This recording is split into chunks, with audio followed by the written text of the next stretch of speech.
వల్ల మనిషి పూర్తిగా ఆరోగ్యంగా ఆనందంగా జీవిస్తాడు. ఎన్ని డబ్బులున్నా కూడా మనం ఆరోగ్యంగా ఆనందంగా ఉండలేము. మానవుని ఆహారము పూర్తిగా శాకాహారం మాత్రమే ఫ్రెండ్స్, అందరూ గమనించగలరు.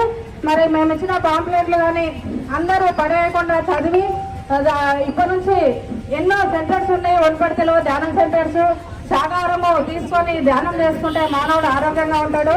మరి ఏ జీవిని చంపే హక్కు ఎవరికీ లేదు ఫ్రెండ్స్. అందుకే మరి ఆపరేషన్ చేయించుకుని నాకున్న కిడ్నీ స్టోన్ సైనసైటిస్ ప్రాబ్లము నాకు మళ్ళీ 3 నెలలకే వచ్చింది.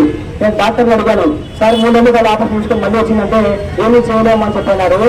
ఆ రోజుకెళ్ళి నేను యొక్క శ్వాసని మార్గం ద్వారా ధ్యానం చేసుకుంటూ నాకు ఉండే ఒక 2 ప్రాబ్లమ్స్ పెట్టుకొని, మరి మా భార్య మైగ్రేన్ తలనొప్పి, పిసిఆర్ ప్రాబ్లం పెట్టుకుంది. మరి మా బాబుని అందరం సహకారం తీసుకుంటూ ప్రతిరోజు ధ్యానం తీసుకుంటూ ఎంతో ఆనందంగా సంతోషంగా ఉన్నాం. మరి మీరు వనపర్తి పట్టణ ప్రజలందరూ కూడా అందరూ ధ్యానం చేసుకోవాలని, వనపర్తిలో ఎన్నో ధ్యాన కేంద్రాలు ఉన్నాయి.